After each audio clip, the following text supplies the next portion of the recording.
السلام علیکم ورحمۃ اللہ وبرکاتہ۔ نحمدہ و نصلی و نسلم علی رسولہ الکریم، اما بعد فاعوذ باللہ من الشیطان الرجیم، بسم اللہ الرحمن الرحیم۔ قال اللہ تبارک و تعالی فی القرآن المجید، اعوذ باللہ من الشیطان الرجیم، بسم اللہ الرحمن الرحیم۔ وقال ربکم ادعونی استجب لکم ان الذین یستکبرون عن عبادتی سیدخلون جہنم داخرین۔ صدق اللہ العلی العظیم وبلغنا رسولہ النبی الکریم ونحن علی ذلک من الشاہدین والشاکرین والحمد للہ رب العالمین۔ ان اللہ وملائکتہ یصلون علی النبی یا ایہا الذین آمنوا صلوا علیہ وسلموا تسلیما۔ اللہم صلی علی سیدنا و مولانا محمد بعدد کل ذرۃ مئۃ الف الف مرہ، کلما ذکرہ الذاکرون و کلما غافل عن ذکرہ الغافلون۔ رب اشرح لی صدری ویسر لی امری واحلل عقدۃ من لسانی یفقہوا قولی۔ سبحان ربک رب العزۃ عما یصفون وسلام علی المرسلین والحمد للہ رب العالمین۔ مولاي صلی وسلم دائما ابدا علی حبیبک خیر الخلق کلہم۔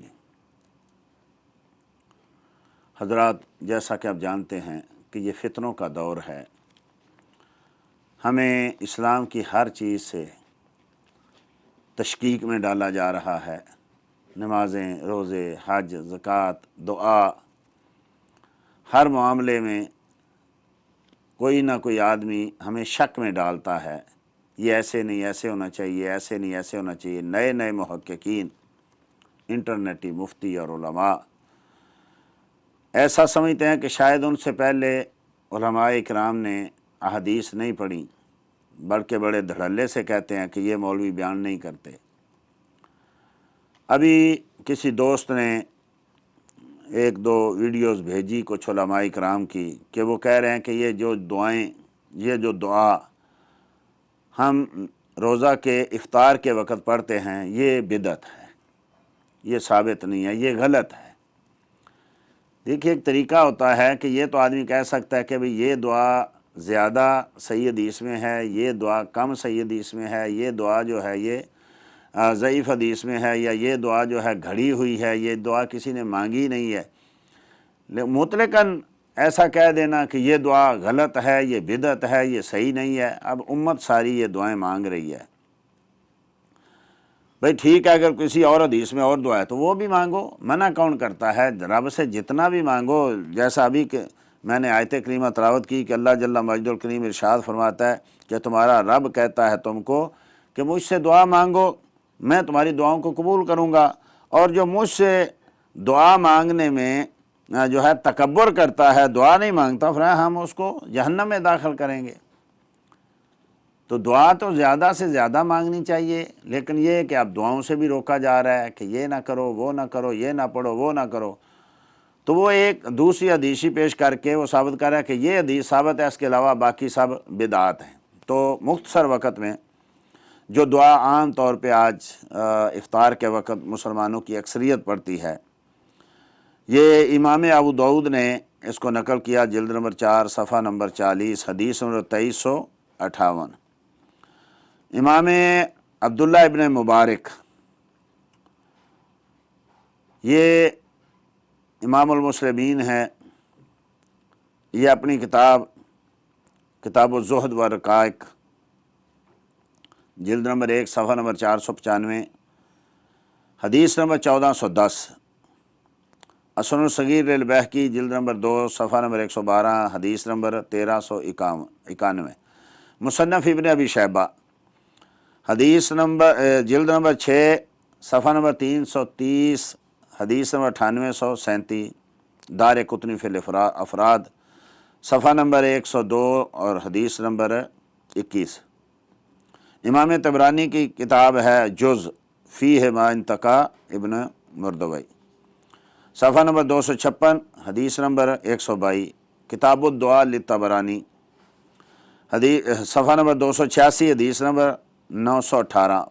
موجم الاوسط، جلد نمبر 7 صفحہ نمبر 298 موجم صغیر، جلد نمبر 2 صفحہ نمبر 123 حدیث نمبر 912، دعوات الکبیر للبیہقی، جلد نمبر 2 صفحہ نمبر 98 صفحہ نمبر حدیث نمبر 500، فضائل الاوقات للبیہقی، حدیث نمبر 143، شعب الایمان صفحہ نمبر 406، جلد نمبر 5 حدیث نمبر 3619۔ حضرت معاذ بن زہرہ کہتے ہیں کہ نبی کریم صلی اللہ تعالیٰ علیہ وسلم سے ہم تک یہ حدیث پہنچی کہ کانا اذا افطرا، جب روزہ کا افطار کرتے تو قال، تو آپ فرمایا آپ نے اللہم لک صمت وعلی رزقک افطرت۔ یہ دعا معروف ہے، چھوٹی سی ہے، آسان سی ہے اور مسلمانوں کو یاد ہے، لیکن وہ کہہ رہے ہیں کہ یہ غلط ہے، یہ دعا نہیں پڑھنی چاہیے۔ یہ دعا یہ ہے یعنی مرسل حدیث۔ ایک تو یہ کہ وہ کہ مرسل ہے، مرسل ضعیف ایسے کیسے ہو سکتا ہے؟ مرسل روایت امام مالک کے نزدیک، امام اعظم حنیفہ کے نزدیک صحیح ہے اور قابل استدلال ہے۔ دوسری حدیث سیدنا انس بن مالک سے ہے، ان سے ثابت بنانی معروف ان کے شاگرد جو ہیں، معروف تابعی، وہ روایت کرتے ہیں سیدنا انس بن مالک رضی اللہ تعالیٰ عنہ سے ان النبی صلی اللہ تعالیٰ علیہ وسلم کان اذا افطر قال، کہ جب نبی کریم صلی اللہ علیہ وسلم روزہ افطار کرتے تو کہتے بسم اللہ اللہم لک صمت وعلی رزقک افطرت تقبل منی انک انت السمیع العلیم۔ اس روایت پہ بعض لوگوں نے اعتراض کیا کہ اس میں داؤد بن زبرقان اور اسماعیل بن عمر ہیں، ضعیف ہیں۔ کوئی بات نہیں، یہ کون سی کوئی ایمانیات کی بات ہے، حلال و حرام کی بات ہے، ایک دعا کی بات ہے، اللہ کی بارگاہ میں دعا مانگنی ہے۔ آپ دیکھیں کتب یعنی اذکار جو ہیں، کتب دعا جو ہیں، دعا پہ جو لوگوں نے محدثین نے کتابیں لکھی اور اسی طریقے سے اذکار پہ جو لکھی، ہزاروں دعائیں ہیں جو یعنی صحابہ نے مانگی، جو تابعین نے مانگی، جو اولیاء نے مانگی۔ ایسا نہیں ہے کہ صرف وہ دعائیں ہیں جو صرف نبی کریم صلی اللہ علیہ وسلم نے مانگی۔ ہر صحابی کی ایک الگ الگ دعا ہے، کتنی ہی دعائیں وہ مانگتے ہیں جو مرفوع حدیث سے ثابت نہیں۔ بھئی اللہ سے مانگنا ہے، جس طریقے سے تم چاہو مانگو۔ ہاں کوئی نماز کا مسئلہ ہے، نماز کے اندر دعا مانگنی ہے تو ٹھیک ہے بھئی، نبی کریم صلی اللہ علیہ وسلم سے ثابت ہے تو مانگو۔ لیکن یہ عام دعائیں جو ہیں، یہ اب آدمی ہم اپنی یعنی زبان میں دعا مانگ رہے ہوتے ہیں، یا اللہ ہمیں رزق دے، یا اللہ ہمیں اولاد دے، یا اللہ ہمیں کاروبار میں برکت دے، یا اللہ ہمیں صحت عطا فرما، تو کوئی اٹھ کے کہے بھائی یہ تو نبی کریم سے ثابت نہیں، لہذا تو بدعت کر رہا ہے۔ تو یہ اگرچہ ضعیف روایت ہے لیکن یہ تائید میں ہے، یہ دعا بھی ثابت ہے۔ آگے دعا ہے حضرت سیدنا عبداللہ ابن عباس رضی اللہ تعالیٰ عنہ سے کان النبی صلی اللہ تعالیٰ علیہ وسلم اذا افطر قال لک صمت وعلی رزقک افطرت فتقبل منی انک انت السمیع العلیم۔ اس کو امام طبرانی نے موجم کبیر جلد نمبر 12 صفحہ نمبر 186 اور حدیث نمبر 12720 پہ نقل کیا۔ اس میں ایک راوی امام حیثمی کہتے ہیں کہ اس میں ایک راوی عبد الملک بن ہارون ہے جو ضعیف ہے، کوئی بات نہیں، یہ بھی ایک ضعیف، کوئی موضوع روایت نہیں، گھڑی ہوئی روایت نہیں ہے۔ اسی طریقے سے سیدنا مولا علی رضی اللہ تعالیٰ عنہ سے روایت ہے کہ حضرت علی رضی اللہ تعالیٰ عنہ کہ سے نبی کریم صلی اللہ علیہ وسلم نے ارشاد یا علی اذا کنت صائما فی شہر رمضان فقل بعد افطارک، اے علی جب تو روزہ رکھے رمضان میں تو جب تو روزے کو افطار کرے تو یہ دعا مانگ اللہم لک صمت وعلیک توکلت وعلی رزقک افطرت یکتب لک مثل ما کان صائما من غیر ان ینقص من اجورہم شیئا۔ جو تجھے روزہ افطار کروا رہا ہے اس کو پورا ثواب ملے گا، اس کا کام نہیں ہوگا، لیکن تجھے بھی اس کے برابر ثواب ملے گا۔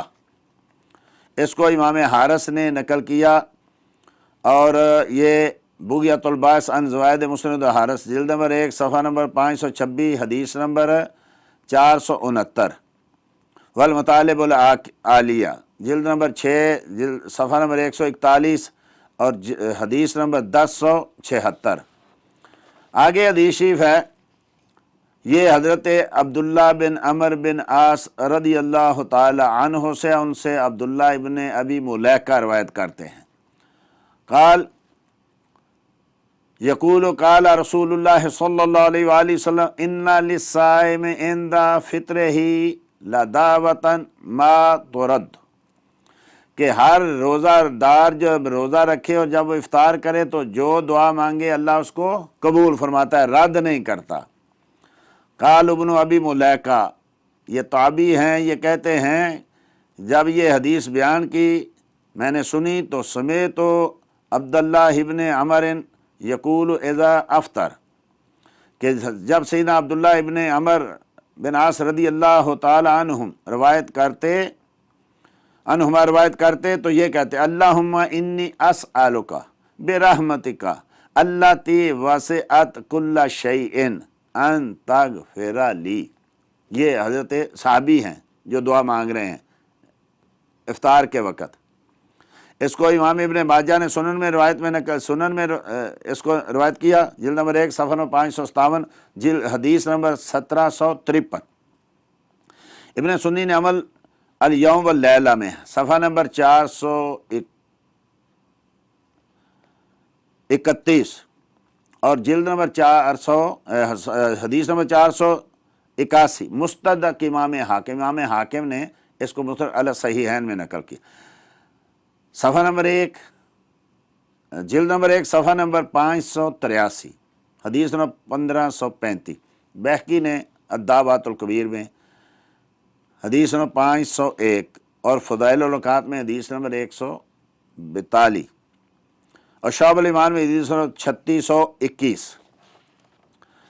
وروینا عن ابن عمر انہ کان یقول عند افطاری، سیدنا ابن عمر رضی اللہ تعالیٰ عنہ سے روایت ہے کہ جب وہ افطار کرتے تو یہ دعا مانگتے، یا واسع المغفرہ اغفر لی، اور کہتے ہیں عبداللہ ابن عمر انہ قال عند فطری، اور جب سیدنا عبداللہ بن عمر بن عاص رضی اللہ تعالیٰ عنہ دعا مانگتے تو وہ کہ اللہم انی اسألک برحمتک التی وسعت کل شیء ان تغفر لی ذنوبی، وکان یقول ایدن، اور یہ بھی دعا وہ مانگا کرتے تھے اللہم انی اسألک برحمتک التی وسعت کل شیء ان تغفر لی۔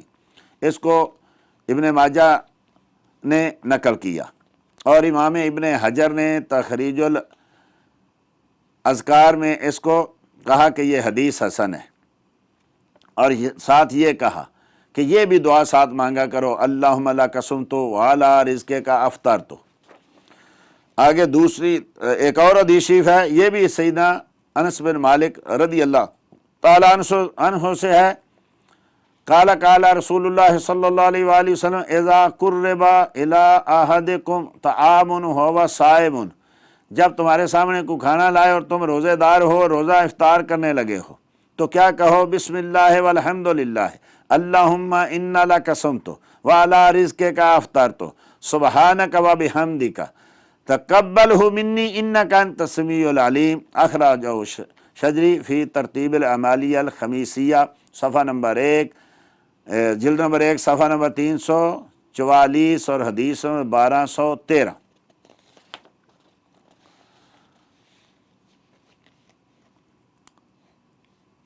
آگے روایت ہے حضرت سیدنا انس سے ایک اور روایت، کانا رسول اللہ صلی اللہ علیہ وآلہ وسلم اذا افطر، جب رسول اللہ صلی اللہ علیہ وسلم افطار کرتے تو یہ دعا مانگتے اللہم لک صمت وعلی رزقک افطرت فتقبل منی انک انت السمیع العلیم۔ اس کو بھی جو ہے شجری نے نقل کیا اپنی عمالی میں، جلد نمبر 1 صفحہ نمبر 354 حدیث نمبر 1250۔ آگے روایت ہے سیدنا معاذ بن جبل رضی اللہ تعالیٰ قال کان النبی صلی اللہ علیہ وسلم اذا افطر قال اللہم انی لک صمت وعلی رزقک افطرت۔ اور ربیع بن خیثم کہتے ہیں کہ یوں بھی دعا مانگی جائے کہ وہ یوں کہا کرتے تھے، یعنی ربیع بن خیثم الحمدللہ الذی عانانی فصمت ورزقنی فافطرت۔ سیدنا عبداللہ ابن عباس رضی اللہ تعالیٰ عنہ سے کہ کان النبی صلی اللہ علیہ وسلم اذا افطر، کہ جب نبی کریم صلی اللہ علیہ وسلم افطار کرتے تو دعا مانگتے اللہم لک صمنا وعلی رزقک افطرنا فتقبل منا انک انت السمیع العلیم۔ اس کو امام دار قطنی نے اپنی سنن میں نقل کیا، جلد نمبر 3 صفحہ نمبر 156، حدیث نمبر 2280۔ یہ روایت ہے جس کو وہ کہہ رہے ہیں کہ یہ بالکل صحیح ہے، یہ مانگی جائے، باقی سب دعائیں بدعت ہیں، حالانکہ وہ دعائیں میں نے ان کے حوالے عرض کر دی۔ یہ بھی ابو داؤد کی ہے، وہ جو پہلے میں نے پیش کی وہ بھی ابو داؤد کی ہے۔ یہ سنن ابو داؤد میں ہے، شرح سنہ میں ہے، مسند بازار میں ہے، معجم کبیر طبرانی میں ہے، عمل الیوم واللیلہ لابن سنی مستدرک میں ہے، سنن کبریٰ للنسائی دار قطنی، یہ سب میں یہ بھی حدیث موجود ہے۔ یہ ہے، اب پوری حدیث پیش کرو، اب پوری حدیث نہیں آدھی حدیث پیش کرتا ہے۔ پوری حدیث کیسے ہے؟ حضرت مروان ابن سالم کہتے ہیں قال رأیت عبداللہ ابن عمر یقبض علی لحیتہ، کہ میں نے حضرت عبداللہ ابن عمر سے کو دیکھا کہ انہوں نے اپنی داڑھی مبارکہ کو پکڑا، فَيَقْطَعُ مَا زَادَ عَلَى الْكَفِّ، اور کاٹ دی جو داڑھی سے جو مٹھی سے نیچے تھی۔ قال وَكَانَ رسول اللہ صلی اللہ علیہ وسلم اذا افطر، اور فرمایا کہ جب نبی کریم صلی اللہ تعالی وسلم افطار کرتے تو یہ کہتے ذهب الظمأ وابتلت العروق وثبت الاجر ان شاء اللہ عز وجل۔ اب یہ اصل میں دعا نہیں ہے، اس میں دعا کا کوئی لفظ نہیں کہ پیاس چلی گئی اور رگیں جو خشک ہو گئی تھیں تر ہو گئیں اور اجر ثابت ہو گیا انشاءاللہ۔ یہ ہے وہ الفاظ کہ نبی کریم صلی اللہ علیہ وسلم یہ بتا رہے ہیں کہ اتنی سی بات تھی، روزہ رکھا تھا، پیاس لگی ہوئی تھی، لو اتنے دیر کے بعد، تھوڑی دیر کے بعد پانی پی لیا، پیاس چلی گئی، پیاس نے تنگ کیا تھا، اور جو رگیں خشک ہو گئی تھی تار ہو گئی، اور اتنی سی بات پہ اللہ نے اجر دے دیا۔ لیکن چونکہ یہ میرے کریم آقا کی زبان سے لفظ نکلے تھے، لہٰذا آمنا وصدقنا، علماء نے اس کو ماننا اور اس کو بھی دعاؤں میں شامل کر دیا۔ دوسری طرف کہتے ہیں نہیں جی دعا ہونی چاہیے، پہلے اللہ کا نام آنا چاہیے، تو تب دعا کو وہاں ہے اللہم انی لک صمت، یہ ایک خبر ہے جو نبی کریم صلی اللہ علیہ وسلم دے رہے ہیں، ابھار رہے ہیں آدمی کو روزہ رکھنے پہ، لیکن چونکہ کریم کی زبان سے یہ لفظ نکلے ہیں، علماء نے ان کو بھی دعا میں شامل کر دیا۔ ٹھیک ہے، الحمدللہ رب العالمین، اس کو بھی پڑھیں، اس کو کون منع کرتا ہے؟ لیکن یہ کہ دوسری کو بدعت کہہ دیا جائے اور پڑھنے والوں کو کہا جائے کہ وہ چونکہ بدعت کر رہا ہے لہٰذا، حالانکہ یہ بھی اس پہ بھی اعتراض ہے، اس پہ اعتراض ہے تو اس پہ بھی اعتراض ہے۔ اس میں بھی تہذیب الکمال میں لکھا ہوا ہے قال حافظ ابو عبداللہ ھذا حدیث غریب لم نکتبہ الا من حدیث الحسین ابن واقد، کہ یہ حدیث جو ہے یہ غریب حدیث ہے، سوائے حسین ابن واقد سے اس کو کوئی روایت نہیں کرتا۔ اور امام حافظ ابن حجر اتحاف المہرہ میں لکھتے ہیں اور تلخیص الحبیر میں لکھتے ہیں قال دار قطنی اسنادہ حسن، کہ اس کی سند حسن ہے، وہ اسناد حسن لا باس بہ، ٹھیک ہے، حسن سند ہے، کوئی بات نہیں ہے۔ لیکن یہ کہنا کہ وہ بالکل کنڈم ہے اور یہ صحیح، یہ بھی صحیح نہیں، لیکن چونکہ 12 کتب حدیث میں آئی اور دعا ہے اس لیے یہ بھی مانگی جائے۔ میزان الاعتدال میں حسین بن واقد پہ جو ہے وہ جرح و تعدیل کے سارے الفاظ لکھے ہوئے ہیں، اس لیے اس کو یہ کہنا کہ یہ تو بالکل صحیح ہے اور وہ ثابت نہیں ہے، ایسا بھی نہیں، یہ بھی حسن ہے وہ بھی حسن ہے، تو دونوں پہ عمل کریں، کیا مسئلہ ہے اس میں؟ اور حضرت سیدنا انس بن مالک رضی اللہ تعالیٰ سے ایک اور روایت ہے جو ان سے یحییٰ ابن ابی کثیر روایت کرتے ہیں قال کان النبی صلی اللہ علیہ وسلم اذا افطر عند اہل بیت، جب وہ اپنے گھر والوں کے پاس نبی کریم سے اپنے گھر میں روزہ افطار کرتے تو فرماتے افطر عندکم صائمون، تمہارے پاس روزے داروں نے روزہ افطار کیا، واکل طعامکم الابرار، اور تمہارا کھانا جو ہے نیک لوگوں نے کھایا، وتنزلت علیکم الملائکہ، اور تم پر فرشتوں کا نزول ہوتا ہے۔ مسند امام احمد میں ہے، حدیث جلد نمبر 19 حدیث نمبر 12177، صفحہ نمبر 215۔ مسند بزار جلد نمبر 6 صفحہ نمبر 174، حدیث نمبر 2217۔ عمل الیوم واللیلہ للنسائی 268 صفحہ اور حدیث نمبر 296۔ الزہد والرقائق ابن مبارک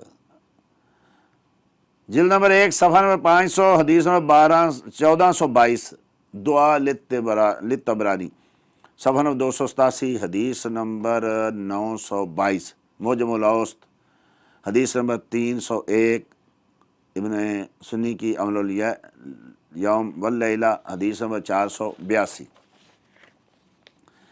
انس بن مالک رضی اللہ عنہ سے دوسری روایت ہے، اذ کان افطر عند اہل البیت قال لهم افطر عندکم صائمون تنزلت علیکم الملائکہ واکل طعامکم الابرار وغشیتکم الرحمہ۔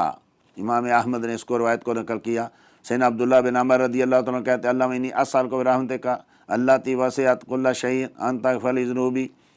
حضرت سیدنا عبداللہ ابن زبیر رضی اللہ تعالیٰ عنہ سے روایت ہے، قال افطر رسول اللہ صلی اللہ علیہ وسلم عند سعد بن معاذ، نبی کریم صلی اللہ علیہ وسلم نے حضرت سعد بن معاذ رضی اللہ تعالیٰ عنہ کے ہاں روزہ افطار کیا تو دعا مانگی، افطر عندکم صائمون واکل طعامکم الابرار وصلت علیکم الملائکہ۔ یہ بھی دعا نبی کریم صلی اللہ علیہ وسلم سے ثابت ہے، اور امام ابن ماجہ نے اس کو نقل کیا۔ صحیح ابن حبان جلد نمبر 12 صفحہ نمبر 101 107 حدیث نمبر 5296۔ اور کنانی کہتے ہیں کہ اس کی حدیث، اس کی سند صحیح ہے، یہ جس کی صحیح ہے یہ کسی نے نہیں بیان کیا۔ ٹھیک ہے، یہ بھی پڑھو، وہ بھی پڑھو، وہ بھی پڑھو، یہ کیا کہ وہ بدعت ہے، وہ نہ پڑھنا وہ غلط ہے۔ ان عمر بن شعیب عن ابیہ عن جدہ قال سمعت رسول اللہ صلی اللہ علیہ وسلم للصائم عند افطارہ دعوۃ مستجابہ، کہ ہر روزے دار جب وہ روزہ افطار کرتا ہے تو اس کی ایک مقبول دعا ہوتی ہے، اور جب سیدنا عبداللہ ابن عمر دعا کرتے تو اپنے گھر والوں کو، اپنے بچوں کو اکٹھا کرتے اور دعا مانگتے۔ سیدنا عبداللہ ابن عمر رضی اللہ عنہ سے ہی روایت ہے، اس کو مسند ابی داؤد طیالسی نے نقل کیا، جو بھی پیش کی، حدیث نمبر 2376۔ اور یہ دوسری جو ہے انہی سے سنن ابن ماجہ حدیث نمبر 1754، ان للصائم عند فطرہ دعوۃ ما ترد، کہ روزہ والے کے لیے ایک دعا ہے جب وہ افطار کرے تو دعا رد نہیں ہوتی، اور یہ دعا میں پہلے عرض کر چکا۔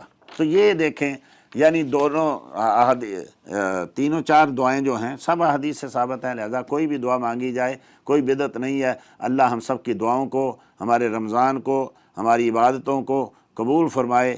ان لوگوں کے یہ جو نئے نئے لوگ اور ہر چیز کو بدعت بدعت کہہ رہے ہیں، ان لوگوں کو اللہ ہدایت عطا فرمائے، اور اللہ ہماری عبادات کو قبول فرمائے۔ وما علیہ الا البلاغ۔